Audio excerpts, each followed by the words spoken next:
Way better than before. It's just a illusion. Let's do it!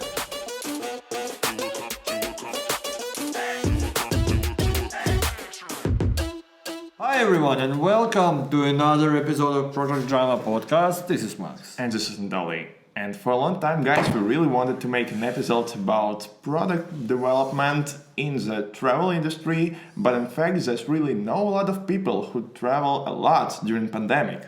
Wait, I'm going to travel next week. My team and I are going to go to a training camp.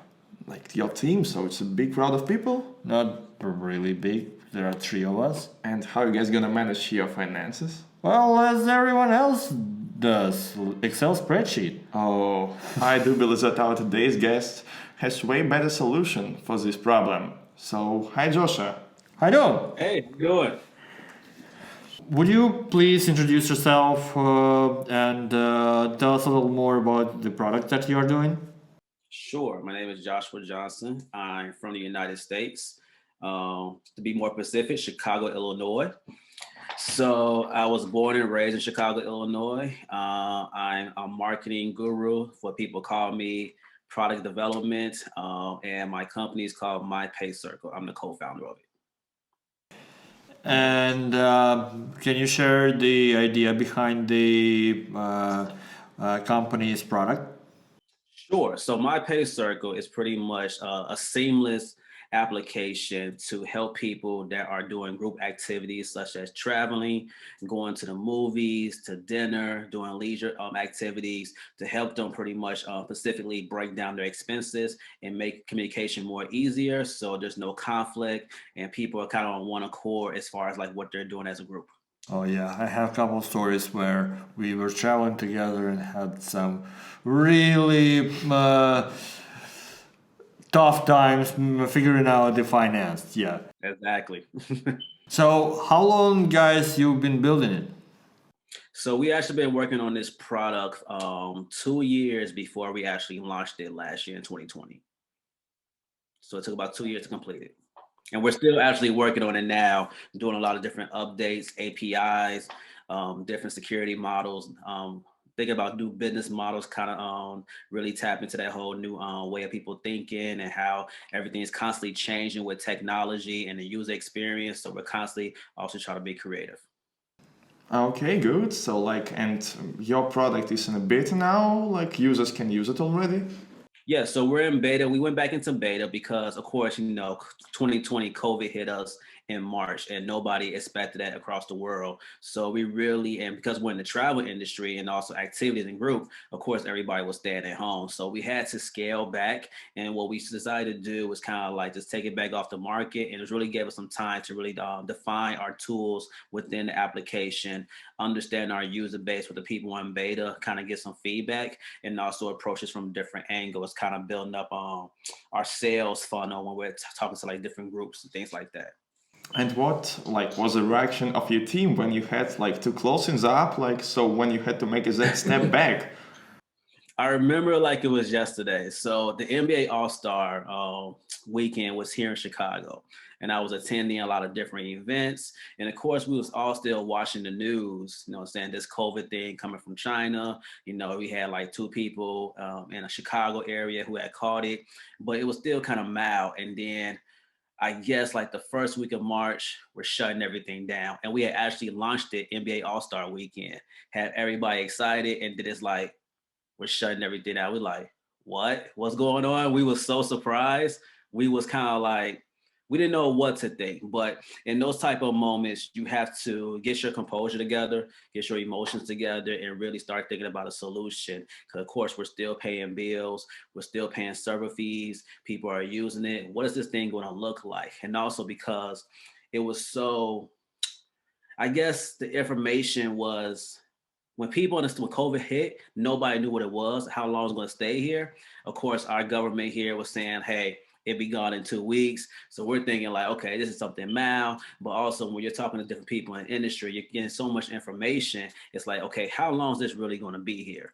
Do we really want to we got to pretty much set ourselves up for success because we don't want to make the wrong mistake and continue to push this. And it really just collapsed on us financially because we're not bringing any revenue to really continue to sustain ourselves. And then we was talking to a lot of different investors. We had investors on board ready to put money into, and we kind of had to put them on hold, and they kind of took a step back because we didn't know where this industry, how things was kind of operating. How did you retain your clients? So like how you like managing to don't lose them? So our client, the beta testers, really love the app. So if we try to keep a communication with our beta testers with emails and constantly updating them, I think it becomes more of that real, true, direct connection with the beta testers because they understood what we were trying to do. And also we had created solution to a lot of their problems. A lot of people travel and was using the app as far as like group things and things like that. So they loved it. It was a solution to like other stuff that had been using and they didn't like anymore. So we kind of kept them. They was like, okay, when we were launching this thing, they really are excited to kind of push out to their network and really start pushing and making sure it's back live again. So we're constantly getting like emails like, okay, is it going to be this year? Like what's going on? Things like that. So that's constantly being exciting, hearing the feedback from the people doing beta testing. But did you retain your existing clients when you put it back from market? Those clients are still there. They're just constantly using it. I think some of the clients, I believe, like I lost about 10%, like about 15% of that customer base, but the other remaining people are still using it on smaller trips. So we're kind of keeping that control. We don't want to have big expensive as far as like big villas and all that type of stuff. So we're able to like, okay, where's the functionality? So like, let's say a payment might not go through or something like that. We're able to kind of control that and see the mistakes and all the technical differences. So it's a very small beta testing group of people who we're actually managing, but we still have a database of people who are like, okay, we're ready for this to get launched. When we do go live, they're back on. It's gonna be better, brand new and fresh. And like, is there a big difference between clients in 2019 and in 2021? Like right now, like did their habit styles changed a lot? Yeah, people are definitely still kind of weary of traveling. Also, the whole fact of where I'm going to stay at, is it clean? Definitely people are asking, can you update the app where you have different star rating or cleanliness based on reviews as far as people cleaning hotels or cleaning Airbnbs. So people asking for that type of feedback when they start purchasing different things like rent out their hotel rooms. Um, some people ask for crazy things like, can we monitor like how many seats are on the airplane are filled because they don't want to get on a packed airplane. So that's been in conversation. And so different things we've been trying to think of to get creative. Some of the things are out of our control because we just don't have access to that information. You can't control how many people actually get on the airplane, how many tickets they sell. So just those type of things. But I guess the communication as far as the clients has been really useful as their behavior and what they're looking for and how things are going to be in the next 10 years with this whole like transition in everybody's lives. That's actually a good point you touched. So, how I'm interested in how do you choose which features to build? Because normally you have like a short cycle and you have information coming from your data and from your users, but once you're in beta and you have very limited amount of users who may be telling you like completely opposite things, do you apply your intuition or do you rely purely on data, or it's like a mix of things? Mm-hmm. That's a good question because me and my co-founder, we battle with that all the time, right? Of course, everybody want all the bells and whistles to be on there, and sometimes it's like, okay, do we really need to spend that time building out that feature if nobody's going to use it, even though we think it's incredible and we think it's amazing? And so I think a little bit of both intuition, also looking at data, right? Because I think you just need to continue. What I do like to do when I'm out and about, I like to just engage people, kind of ask them, what are you looking for? Like, what's kind of missing when you're using different types of apps and things like that? Just kind of get feedback. And the more I feel comfortable with the responses I get from people when I'm out and about or kind of engaging with people, I think we have a great trust factor where, okay, say we feel really strongly on this and let's try it out. And that's the beauty of things. I mean, you can try it out and it might fail, but timing is everything, right? So you might put it on a shelf, but hey, 6 months later, it might be useful, make it live again. So I think that's the beauty of it. I don't think that when we build our features, it's kind of like, it didn't work out right now, but you know what? We are very futuristic. We are like forward thinking in our creativity. You never know. People might get used to that thing 6 months later. Okay, it might pop up. Okay, it might be the most amazing thing that people are using. It's like skyrocketing with data. So it's a little bit of both as far as data intuition. But I can see some danger that you are guys are still in beta and you are developing features and you're not getting enough feedback. How do you mitigate Exactly. these risks? So if we're not getting enough feedback on the feature, that is a huge issue, right? Again, I think it's still kind of out of our control. We'll just kind of like just make it stagnant and let it sit there, or maybe we'll try some marketing to direct people towards this feature. It might be an educational standpoint where they need to understand it, how it can be used in their daily lives when they open the app. And then if we try that and we still don't get any feedback, then it must not be a good feature in the app for right now. So we'll pull it out, or we'll just keep it completely hidden and work on some other things that's working within the app that's constantly getting us more engagement and people are happy using it. And I'm really still wondering about how did you manage to control your team after closing the project? Because like keeping the straight like mindset, like keeping the positive spirit in your team after closing the whole project they were working about like for maybe like a year, like it's really hard. So how did you manage it?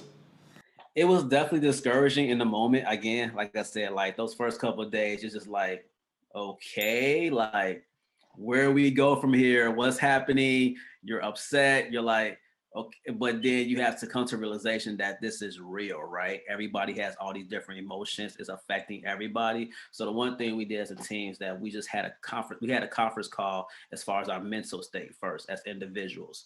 Where's everybody at? How's everybody feeling? Just get people out in the open, have that conversation first about where they are mentally in their lives and how they're actually dealing with this. Because now people are at home.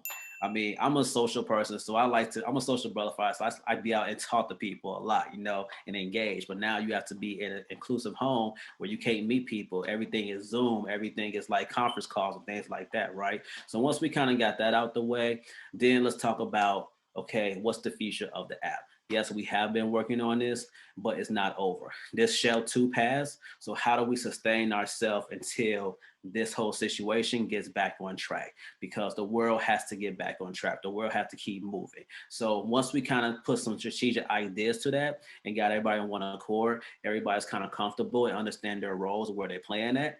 And then we just kind of move forward like that.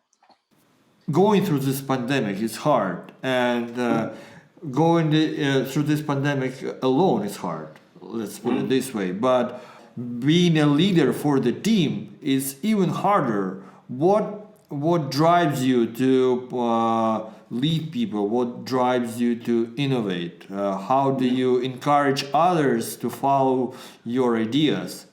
Mm-hmm. So I think the leadership comes from me playing sports since I was a kid, baseball and basketball.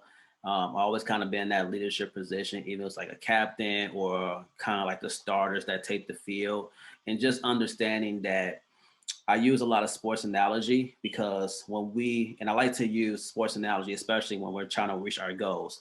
I try to make our goals feel like championships. So if we hit a major goal or we like win a playoff series, that is something magnified that we need to celebrate and continue pushing forward to reach our milestones. So as a leader, you just have to understand everybody's personality. You have to understand everybody is going through different things emotionally, and we try to keep it very transparent and very open. And we try to say, hey, if you have an idea, share it. No idea is a bad idea. Of course, do some research behind your idea so you can back it up with different facts and data. Just don't throw anything out there like we can fly to space tomorrow, but just kind of continue to like bring very realistic ideas and let's put it on the table and let's see what sticks on the wall, right?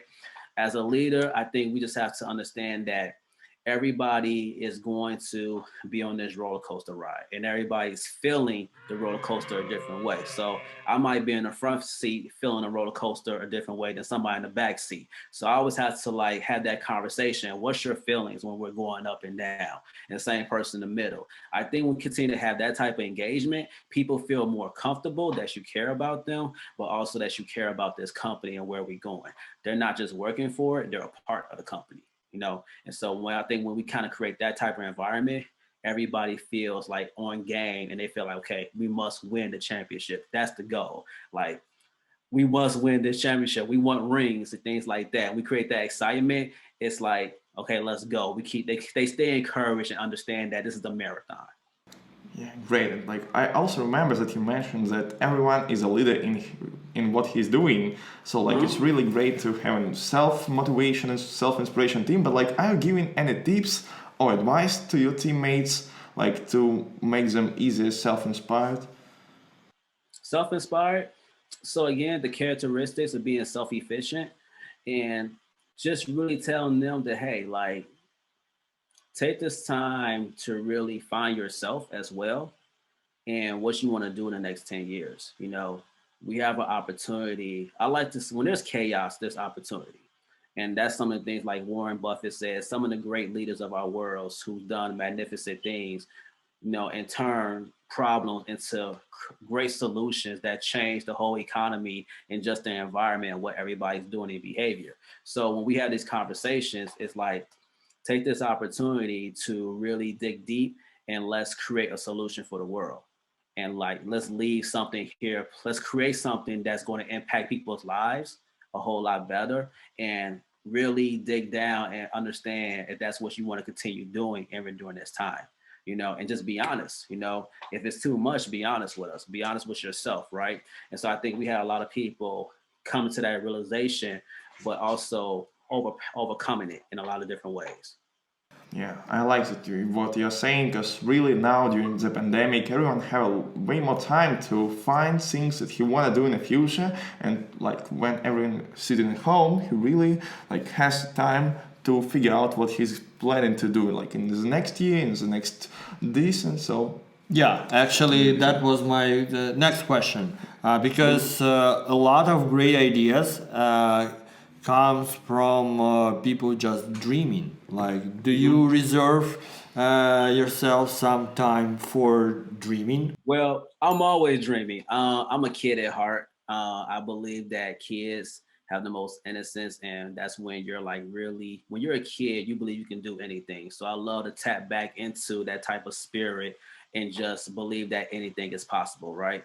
That's where my dreaming comes from, and just kind of being out when I'm looking at different things. I'm constantly just imagination. My imagination goes wild, and my dreams actually keep me up late at night. So I do leave a huge part of that in dreaming. Sometimes my co-founder will be like, "You're way too crazy with these type of ideas." But then I'm the type of person when there's a challenge like that, I'm going back and researching, right? I'm going back and talking to the engineers, like, what can we do? What can we create? You know what I'm saying? How can I create it? I'm also teaching myself. So to answer your question, I do leave a huge portal for dreams and ideas on a regular basis as an individual. Yeah, but this is perfect because world is changing by people who dream. I totally agree with Yes. that.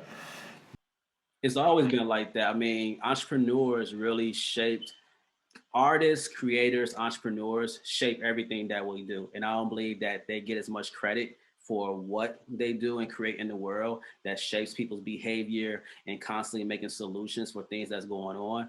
One of the people that I admire the most is Elon Musk, you know, and Kanye West. But let's start with Elon. Elon is such a brilliant person where he just risked it all to go for his ideas, and people saying like, you're crazy, you're crazy. But then he puts in the work into it, and now you see the success of SpaceX when you have so many crash rockets, you know what I'm saying? Tesla, self-driving car, you know, when they said, hey, you're never going to like hit that certain stock option, but now it's the most selling car, right? You know, it's just different things like that. And from Kanye West, you know, from him believing in himself, when people say, hey, you shouldn't be in the clothing business, just focus on music. And now he has the top selling shoe that's beyond, that takes Adidas network to billions of dollars in the stock market, right? he goes from working in the Gap as a high school person to now he owns, got his whole collection with the Gap. It's these different things that a lot of people don't see, but you have to push past the noise and stay so tunnel vision focused on what you want to do. And it takes countless hours and just constantly paving the way to get that idea. I don't think people understand when you're creating something from nothing to something, it takes so much time. It takes so much brain power. It takes so much like encouraging yourself to push through the pain of just all that agony of people telling you and just like mistakes and failure in creating a product to get to that certain point where it's like, oh my goodness, it's right here. Like I have my baby and it's like visual, it's in my hand, it's functioning, right? So that's the beauty of it. Did I get it right that you mentioned that you are like making a step back to childhood when you are like trying to dream? Yeah, cause again, like I believe as kids, like when you're influenced by different things, like you want to be Superman, you think you can fly, right? You know what I'm saying? So you might be on the monkey bars and then you're jumping, you know what I'm saying? You're doing the most crazy things, or like you're just playing with Legos and you're creating all these different types of like formations and things like that. And like it might stand up, but it might be weird looking, right? That's architecture.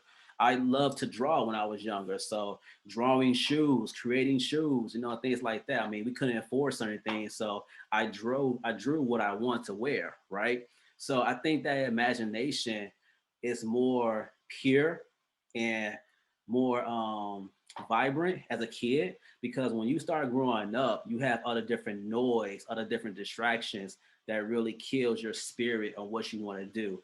Also, people are trying to find themselves and they love to put their insecurities on you and tell you, oh, what you can do because they didn't make it. Especially when you're talking to like people that's older than you, and they're miserable in what they're doing. They don't even love what they're doing. They're like, oh, you can't do that. Oh, you shouldn't do that. You shouldn't invest your money. You shouldn't do that. You know, because they failed at it or they didn't ever try. So, but as a child, I believe that you don't care about none of that because everything is so brand new to you. You're seeing things from like such a fresh perspective, and I love to continue to use that same fresh perspective every time I step outside or when I wake up. You know, even if I go to a restaurant, it's a fresh perspective of how things are operating because you just never know, like, that might be an issue or problem, but you just, of course, you got to take it to the next step and do research and data on that, you know. We also accept Elon and Kanye inspire you. Warren Buffett, just from the part of identifying what type of companies he invested in, understanding different business models and markets on where things are going. I think his mindset of just understanding different business models, different companies, has been real inspiration to me. From a philosophical standpoint, I listen to a lot of Alan Watts, just on philosophy and spirituality and understanding yourself a little bit more and understanding the universe, things like that. Who else inspires me? My father. So my father, my grandfather, my father is a huge inspiration because I seen him push past some of the darkest moments in his business, you know, and really he could have gave up at any moment, but he had such a tunnel vision for what he wanted to do in his own life and eventually hand down to his children. That was very inspiring to see. And then I had an opportunity to be surrounded by other different entrepreneurs and really have those same type of deep conversations about what it is to be an entrepreneur and the legacy of building something, but also passing it down to the generation after you, right? And just the opportunity that you're creating jobs for different people, the importance of it. You're creating like this community that doesn't get enough credit because people are like, they're proud to work for you. They're you know what I'm saying, take care of their family based off this wonderful idea, service that you're providing. And that's a beautiful thing. It's like your own community. So he's gave me that type of insight, watching him, the way he does things with his company, how he builds relationships, but pushing past those dark movements. That's been very encouraging to me in so many different ways when I go through my dark moments that, hey, you just got to get over this hump. You can't stop moving. If you stop moving, that's when it's like, what are you doing? You got to keep moving. Even if it's like little baby steps, you got to crawl, you know, you just got to continue to move. So, Yeah, yeah. Yeah, that's great. And like I also saw that you are following up like Kanye and Elon in Twitter, right? How do you think is the influence of social networks right now like is big for self inspiring, self-improving, or even like for product development process? Yeah, so social networks have definitely been a huge influence, but now you're able to reach certain people that you was never able to reach like in the 2090s, right? You had to always travel, but through social networks you can go into people's DMs, you can send them an email because they have their contact information. You at least have a chance to reach out to certain people and hopefully get a response back and have those conversations. Twitter, of course, Twitter is just 30 characters, but it's so fast paced, you know what I'm saying? It's really an attention grabber, like who got the best comment to grab somebody's attention, but it can spark new conversations and new ideas. Social media has definitely been beneficial to me because I met some of the most incredible people that I've done work with just through social media, and just having those conversations and having like-minded ideas about what we want to do and accomplish. And it's been wonderful. There's been some negative things because you deal with the negativity, but again, you got to cancel that stuff out. But from a positivity standpoint, I was able to like just network with different people, say, hey, I'm going to be in your city. Can we have coffee? And I would never have the opportunity if I didn't have social networking, because I wouldn't know who that person was. They would never popped up on my timeline feed or been suggested as a friend based on my network of six degrees separation. And so those been opportunities to kind of grow into different business adventures, or maybe it's just having coffee and sharing ideas. We might not even do any business, but it's just that energy of like, hey, what you got going on? Let's stay in tune. And then they might hit me up 6 months later. Hey, I got to connect for you. Somebody you need to talk to. Boom, it just happens like that. So I think that's the benefit of social networking if you use it the proper way. Now, as far as like the product and marketing, from other different products that I had done in the past, it has been very useful as far as like using influencers and people who are influencing a large population of the people following them, and also creating the best messaging and marketing campaign for those people. So for instance, like just understanding what their demographic that's following them, what they truly want, the content wise, what they're liking, what they love, and things like that, and making sure that we're being very strategic as far as how we're marketing to that demographic. So that's been very helpful in my insight when I create my own products, of just understanding the social media behavior of people, because it's so broad, but you have to continue to narrow it down, narrow it down to like just different things. And that data is so insane on just how people think on social media. It's a crazy world. Uh, the most important question from me. Will I and my team be able to use the app next week? Yes, we're gonna be sending out data, more beta invites. Like I said, right now it's a control group. I'll definitely get you guys on the beta list and send that to you app so you can have it on your phone, iPhone, Android, so both be available. So we'll definitely put you guys on the list, and we'd love to hear some feedback on the functionality, the user experience, all those type of things. Awesome, thank you. But when do you guys plan to release? There's no release date for this year. 2022, we plan to release the app and get it back on road. Oh, this is perfect. Yeah, but yeah, please put me on a waiting list to get the beta. Yes, most definitely will. And like you mentioned that like social networks are really high, very useful for everyone, but you mentioned that you have to use them in a proper way. Like, can you give any tips like for a beginner who want to improve his, networking? I think with social networking, you have to really identify the goals of what you want to accomplish when you're using social media. For instance, I love LinkedIn. I have, you can follow me on LinkedIn. I like reaching out to LinkedIn. I like to reach out to people on LinkedIn, have those conversations because that's a little bit more professional. When it comes to Instagram, I take a lot of tips from Gary Vee, and I talk to other different professionals how they use it based on like looking up different hashtags, people that hashtag entrepreneur, and just go on and look at their profile. They might say they're an investor. Once I find out, okay, on their profile, they might say I'm an investor and this and this and this. Now I'm going to LinkedIn to vet it to make sure that it's real. Because of course on social media, people create what they want you to see. It might not be real. It can be totally fake, right? So now I need to go through the vetting process of how real this is and what this person is doing before I even reach out to them to want to engage, because you don't want to waste your time.